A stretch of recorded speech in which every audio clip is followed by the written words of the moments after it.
네, 두 번째 시간입니다. 파트 2에서는 천안지역 시민단체 현황과 과제라는 주제로 설명을 드리도록 하겠습니다. 먼저 천안지역 주요 단체 현황입니다. 천안지역에는 한 200여 개가 넘는 시민단체가 있습니다. 그 중에서 나중에 다시 말씀드리겠지만은 133개 정도의 단체가 충남도에 공식적으로 등록하고 활동하고 있는데, 천안지역의 대표적인 단체 몇 군데만 소개하도록 하겠습니다. 첫 번째 단체는 이제 복지세상을 열어가는 시민모임이라고 하는 단체이고 1998년도에 설립을 했습니다. 주로 이제 복지 문제와 관련된 운동을 하고 있고 복지 정책을 평가하는 활동, 또 복지 현황 점검 및 지역 특화 사업 개발을 하고 있고요. 주민 참여 예산 제도를 점검하는 그런 활동을 하고 있습니다. 두 번째는 소비자 시민 모임입니다. 줄여서 소시모라고 하는데 2007년도에 설립하였고요. 자발적 소비자 운동이고 소비자 주권 운동이다, 이렇게 보시면 되겠습니다. 그 다음에 천안 YMCA는 90년도에 설립되었고요. 주로 아동 청소년 프로그램과 사회교육 프로그램을 하고 있죠. 많이 알려져 있는 단체죠. 그 다음에 이제 천안아산 경제실천 시민연합 천안아산 경실련입니다. 2008년도에 설립되었고 주로 이제 하는 활동은 부동산과 관련되어져 있는 문제들을 비판하고 또 제도를 마련하는 역할을 하고 있고, 또 예산 감시 운동, 그 다음에 지방자치와 관련되어져 있는 정치개혁 운동을 하고 있습니다. 천안아산 환경운동연합은 1998년도에 설립했고요. 환경운동을 하고 있고 시민 환경 의식교육하고 주민지원 사업들 하고 있습니다. 천안 YWCA는 1989년도에 설립되었고 주로 이제 여성운동과 인권운동, 또 여성인력개발, 여성긴급전화, 쉼터 등 하고 있죠. 그래서 다양한 단체들이 하고 있다. 이런 단체들은 때로는 혼자, 또 때로는 연대를 통해서 지역에서 활동을 하고 있는데요. 최근에 있던 몇 개 사례만 들어보겠습니다. 먼저 지난해에 있었던 봉서산 개발 반대운동, 주민투표를 이끌어내고 활동을 했었죠. 근래에도 역사문화운동 같은 단체에서 역사운동과 관련해서는 일제 잔재와 관련해서 지속적으로 운동을 하는 단체들이고요. 또 최근에 있었던 천안지역의 이제 아동학대와 관련해서 강력한 처벌을 원하는 아동학대 방지운동도 지난해 있었고요. 또 청소년들이 이제 청소년들을 대상으로 하는 지속가능한 발전과 관련되어져 있는 사업들을 하기도 했고요. 또 인권조례 관련해서도 장애인단체나 인권단체들이 이런 활동을 하고 있고, 이것은 이제 선거구 획정과 관련해서 정치개혁운동, 제 얼굴 때문에 보이지 않습니다만 그런 운동들이 지난 해와 올해 계속 이어지고 있습니다. 제가 앞에서 천안지역에는 133개의 등록된 단체가 있다고 했는데, 비영리 민간단체 지원에 관한 법률에 의해서 광역에 등록을 하도록 되어져 있습니다. 여기서 충남도에는 한 600여 개의 단체가 등록되어져 있고, 그 중에 천안시에 주소를 둔 단체가 133개 정도 됩니다. 2019년 말 기준으로 해서. 이 그래프에서 보시는 것과 같이 2000년도에는 14개 단체가 등록되어져 있었는데 최근에는 지난해는 4개의 단체가 등록되어져 있습니다. 이렇게 전체적으로 등록되는 단체의 수가 감소하고 있는 것을 확인할 수가 있습니다. 그래서 전반적으로 비영리 민간단체들, 시민단체들의 등록 건수가 줄어들고 있습니다. 이 이유는 비영리 민간단체로 등록하는 것이 번거로울 뿐만 아니라 등록했다고 해서 특별히 다른 혜택이 있는 것은 아니기 때문에 별로 이제 등록하는 건수가 줄어들고 있는 것이죠. 시민단체의 전체 수가 줄어드는 것은 아닙니다. 그래서 전반적으로 시민단체 등록 건수는 줄어들고 있다는 것만 기억해 두시면 되겠습니다. 이런 추세로 가면 이제 매년 한두 개의 단체만 설립해서 등록할 가능성이 있는 것이죠. 이것은 지난해 천안지역 시민사회단체 현황 조사를 해서 어떤 분야에 주로 분포되어져 있는지를 확인한 것입니다. 이것은 133개 단체뿐만 아니라 그 외에 등록을 하지 않고 활동하는 단체 230여 개 단체를 대상으로 해서 분포를 조사한 것인데요. 가장 많은 부분이 바로 이제 복지와 관련되어져 있는 단체들이나 모임들이 굉장히 많았고 15% 정도가 되네요. 그 다음에 자원봉사, 그 다음에 문화단체, 그 다음에 교육단체 이런 순으로, 그 다음에 일반 시민단체의 순으로 분포되어져 있습니다. 도시문제나 노동이라든가 또 인권이라든가 경제와 관련되어 있는 단체나 모임 수는 상대적으로 적은 분포를 보이고 있습니다. 그래서 특히 이제 복지와 관련해서는 우리가 복지 운동을 하는 시민단체뿐만 아니라 다양한 자원봉사 단체들까지 포함한 것이라서 전체적으로 천안 지역의 분포를 보면 이런 추이를 보고 있다는 것을 알 수가 있습니다.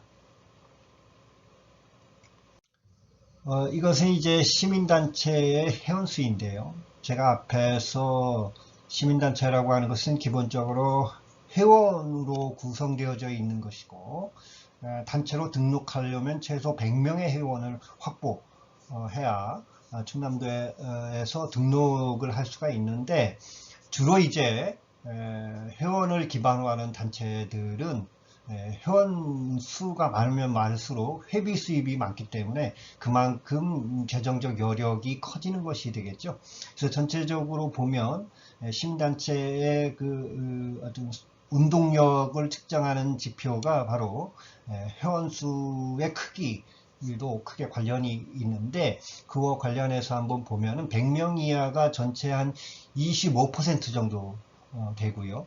300명 이하가 54% 정도 되니까 300명 이하의 단체의 회원수를 가지고 있는 단체의 수가 한 전체의 한 54% 정도 되니까 그렇게 많은 회원수를 거느리지 못하고 있습니다. 다만 이제 700명 이상 되는 단체도 있는데 이런 것은 이제 자유총연맹이나 또는 새마을운동이나 이런 거대한 단체들 또 YWCA나 YMCA 같은 단체들이 여기에 해당하는 것이 되겠죠.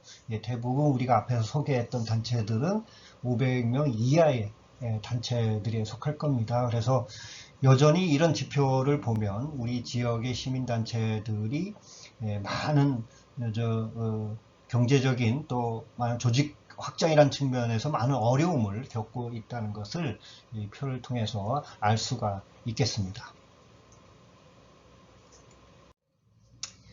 이것은 천안 지역의 활동가들의 임금 수준을 비교한 것입니다. 지난해 제가 조사해서 약 48개 단체 정도 조사해서 분포를 한번 본 것인데요. 주로 이제 기본적으로 천안 지역의 보수 총액에서 평균은 한 179만원, 2000년도 20년도의 기준, 1월 기준입니다. 그래서 평균 한 179만원 정도, 180만원 정도 되는 인건비를 받고 있는 것으로 조사되었습니다.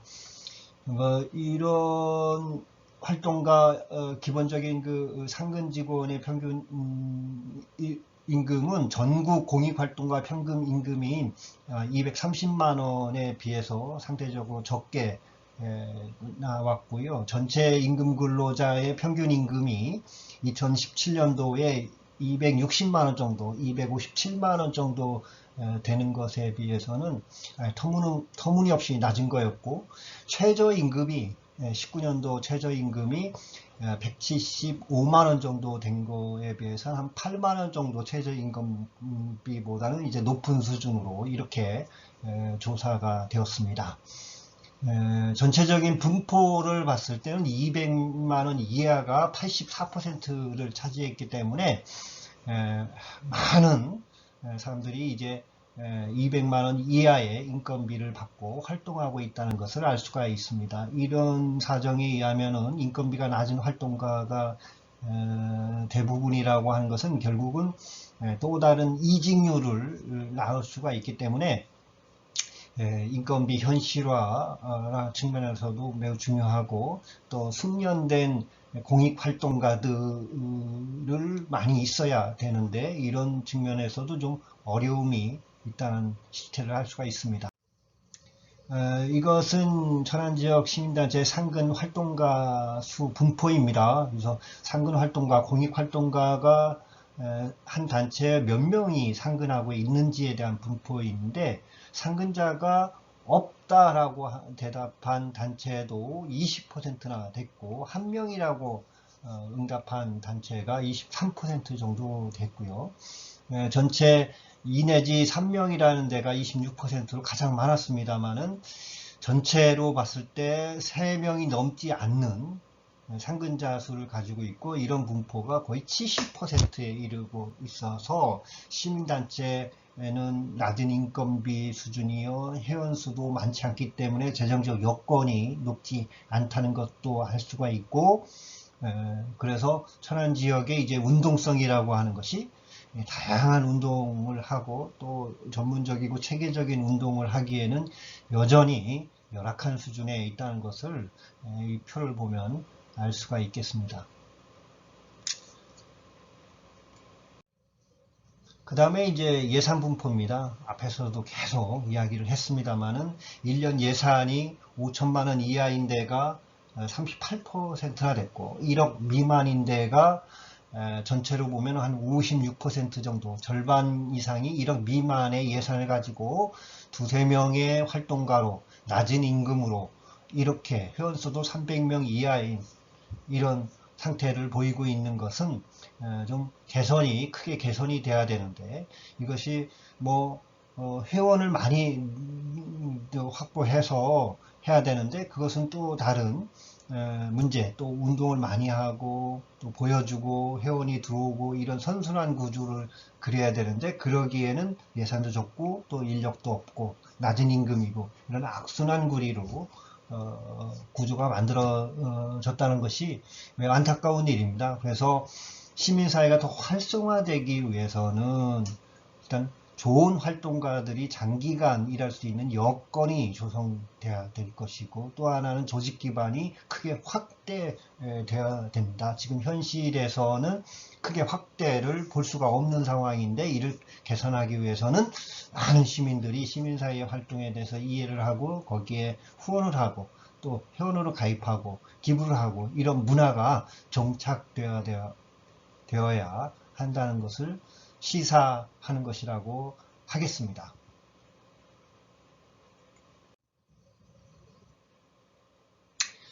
그리고 마지막으로 천안지역 시민단체의 당면 과제입니다.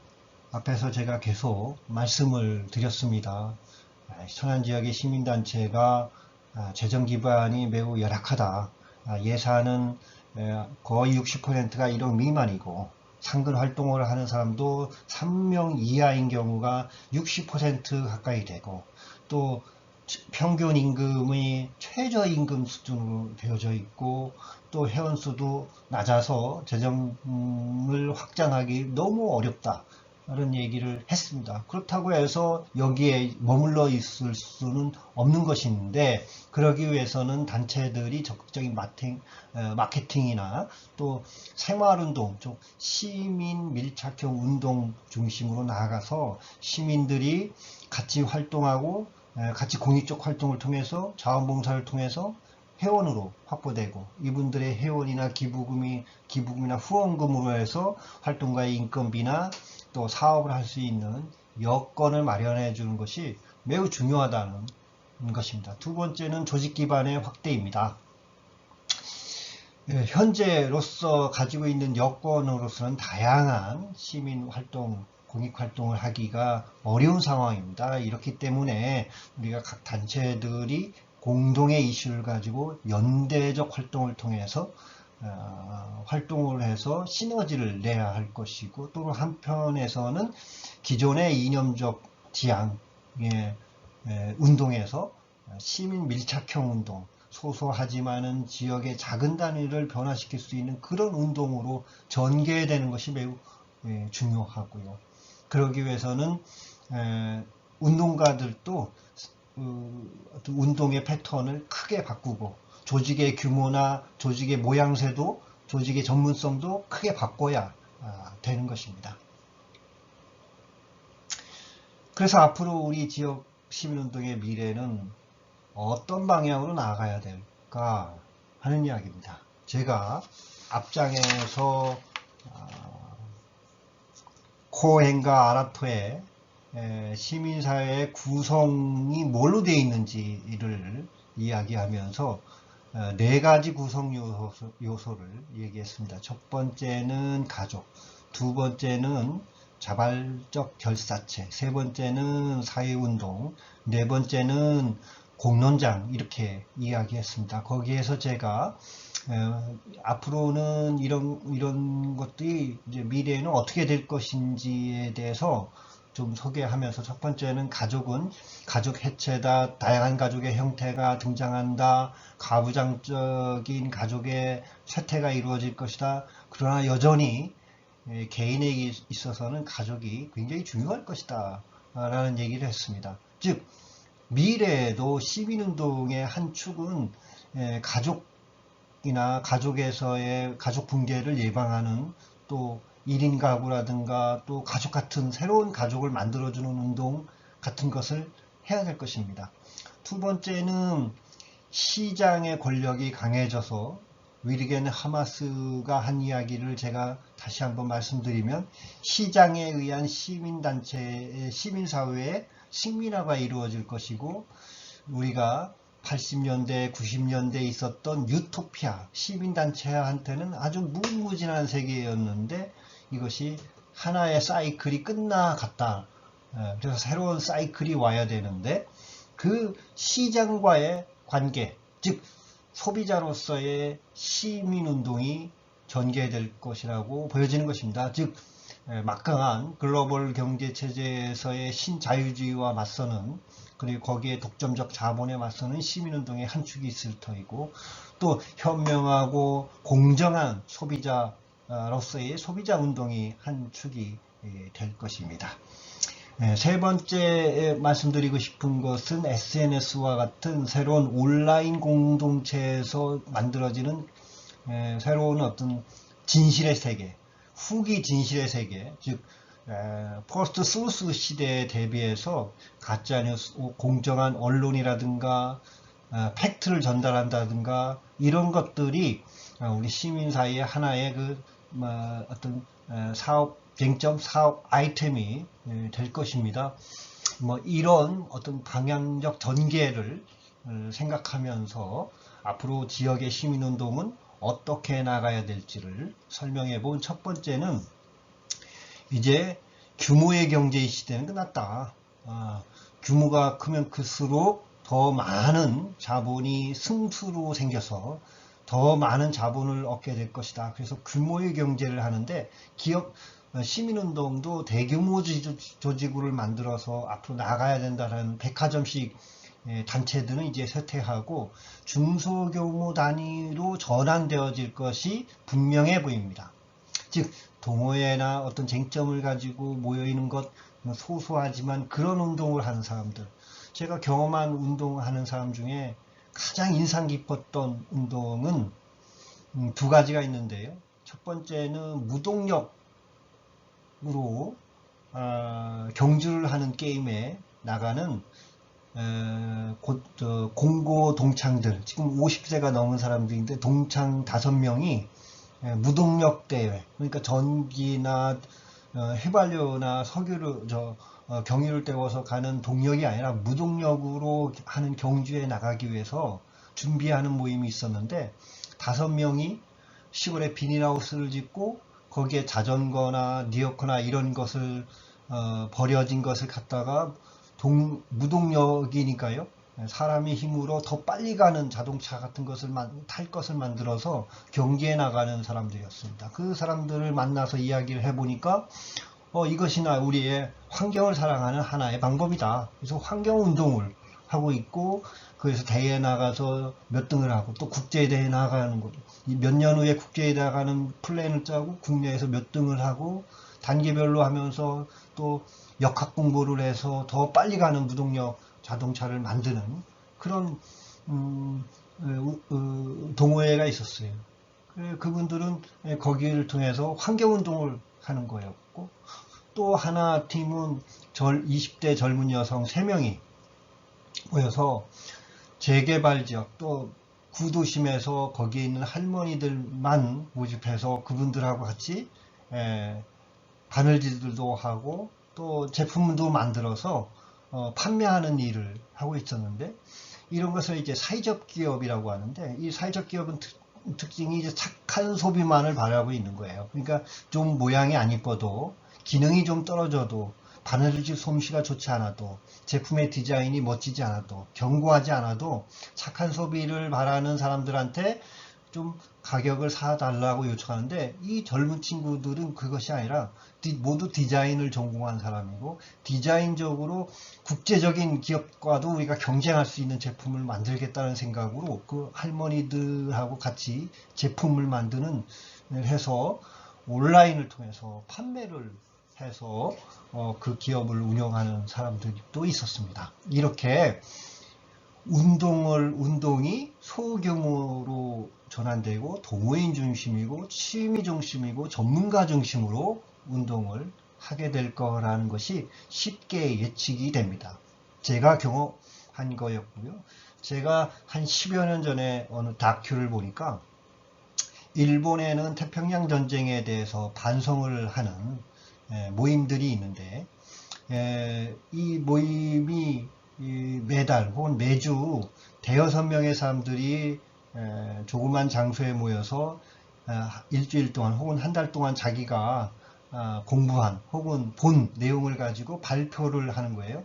그래서 그 다큐에서 보니까 어떤 할머니가 신문에 난 조그만 것을 스크랩 해와서 그것을 낭독하고 우리 일본이 한국에서 중국에서 동남아에서 또 필리핀에서 한 일에 대해서 반성한다 하면서 죄송합니다 하는 것을 보여주더라고요. 거기 많을 때는 8명이 나오고 보통 5명이 매주 모여서 동네에 있는 조그만 장소에 모여서 그런 반상회 같은 것을 한다고 그래요. 근데 그 다큐에서 설명하기를 이런 모임들, 즉 대동아 전쟁에 대한 반상회가 일본 전역에 한 1500개 정도 되는데 그런 것이 서로 연대하거나 그런 단체는 없었다는 거예요.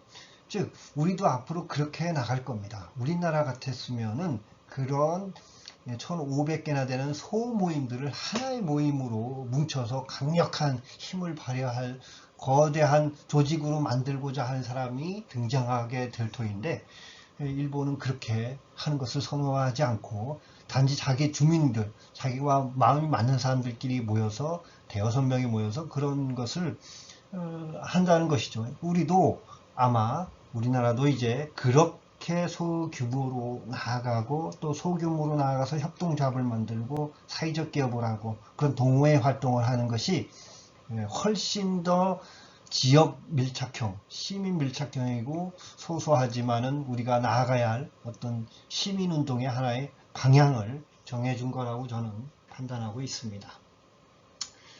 제가 계속 강조하는 것은 지역 공동체 형성을 위한 시민 밀착형 운동을 전개해 나가야 되겠다.